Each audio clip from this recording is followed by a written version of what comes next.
his latest book, Joy on Demand, he describes his path from someone who is constantly miserable to a much happier guy. How did he get there? Sometime in his mid-20s, he discovered that he wasn't stuck with self-loathing. Temperament, he found, is malleable.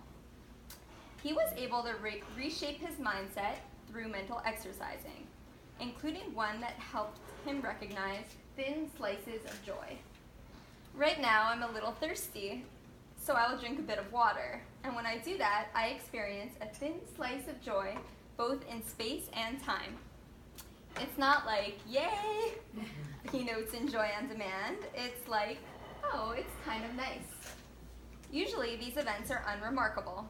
A bite of food, the sensation of stepping from a hot room to an air-conditioned room, the moment of connection in receiving a text from an old friend. These moments add up, and the more you notice joy, the more you will experience joy. Thin slices of joy occur in life everywhere, and once you start noticing it, something happens. You find it's always there. Joy becomes something you can count on. That's because you're familiarizing the mind with joy, he explains. Tan bases this idea on neurological research about how we form habits. Habitual behaviors are controlled by the basal ganglia region of the brain, which also plays a role in the development of memories and emotions. The better we become at something, the easier it becomes to repeat that behavior without much cognitive effort. Tan's thin slice exercise contains a trigger, a routine, and a reward, the three parts necessary to build a habit. The trigger, he says, is the pleasant moment. The routine is the noticing of it, and the reward is the feeling of joy itself. Judaism takes nothing for granted. Mindfulness and appreciation are woven into the fabric of our spiritual observances. There isn't one practice that doesn't fully express this sentiment in all of Judaism. Take waking up in the morning, a very routine practice, a seemingly inconsequential part of our day. Before we have time to think about whether or not we are excited to greet the day, we express appreciation to God for gifting us with a new dawn. This one-line prayer is said as soon as we open our eyes, before we even get out of bed. Modeh Ani lefanecha, melech chai v'kayam, shehechazarta bi nishmati, v'chemla rabba emunatecha. This prayer begins with the word modeh, which translates as thank you, surrender, acknowledge. To learn more about gratitude, we do not have to look any further than the original self-help book, the Torah. Leah, our matriarch, names her fourth child, Yehuda, related to the word modeh and hoda'ah, expressions of gratitude. Her older children were given names that expressed her feelings of inadequacy, focusing on her husband's feelings towards her and how they will improve now that she bore him another child. Leah finally surrenders and stops focusing on her deficiencies. She stops projecting her own insecurities onto her husband. She stops focusing on the things that are not within her control. And to prove that, she names her son Judah, a name expressing profound gratitude to God. The first word we utter in the morning is thank you. And we surrender to God, focusing on that which we can control, our attitude of gratitude. We don't allow for any negative projections and instead utter a truly positive and grateful affirmation. And that is where our nation's name, Jew, comes from. Judah, gratitude. The more we emphasize our gratitude, the more positive we become as people. As I heard from one motivational speaker, it's not that happy people are thankful, it's that thankful people are happy. But on a spiritual level, this approach is even more powerful. Positive thinking can actually change our reality in a major way. Think good and it will be good is a popular Hasidic saying that means that positive thoughts create a positive reality. When we open the channels of our faith in God by trusting Him to create a positive outcome, we generate what we're hoping for. By believing that God is infinite so that He can provide for us in a way that we perceive as positive, God reciprocates and directs that positive reality into our lives. The problem is that we're hardwired to look for the negative.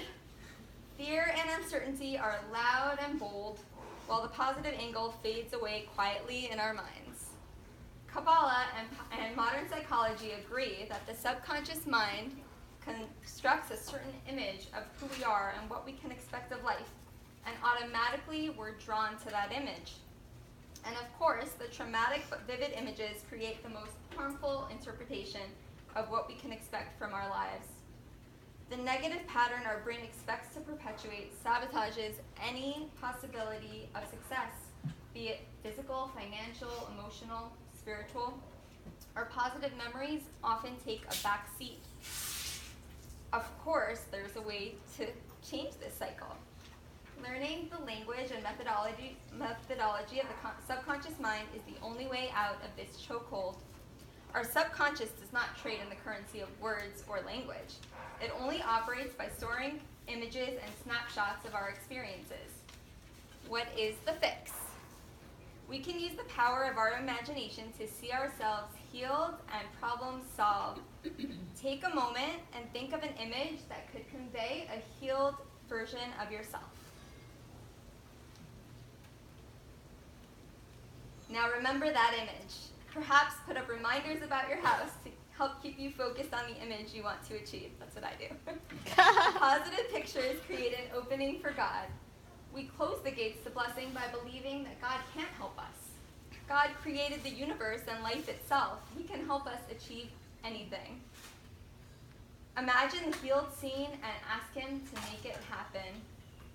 Trust fully that God can bring it about. Don't worry about your current reality. Don't use rationalization to explain to yourself why this can't work in your situation. Go beyond the rational into the realm of faith. It is here that you will find your true reward. If we don't actively work on this, it is only natural that pessimism and negativity will fill our minds when things don't go our way. As Rabbi Yitzchak Ginsburg writes, left to its own devices, the mind will by default tend to fill itself with negative thoughts that spring from its unrectified subconscious. It is therefore necessary to consciously occupy the mind with positive, wholesome thoughts. This won't happen on its own. We have to forcefully steer our minds in a positive direction when they want to go the other way. Negative thoughts and images are like a form of negative prayer. Putting the problem out there all day long and strengthening the subconscious mind's favoring of negative memories.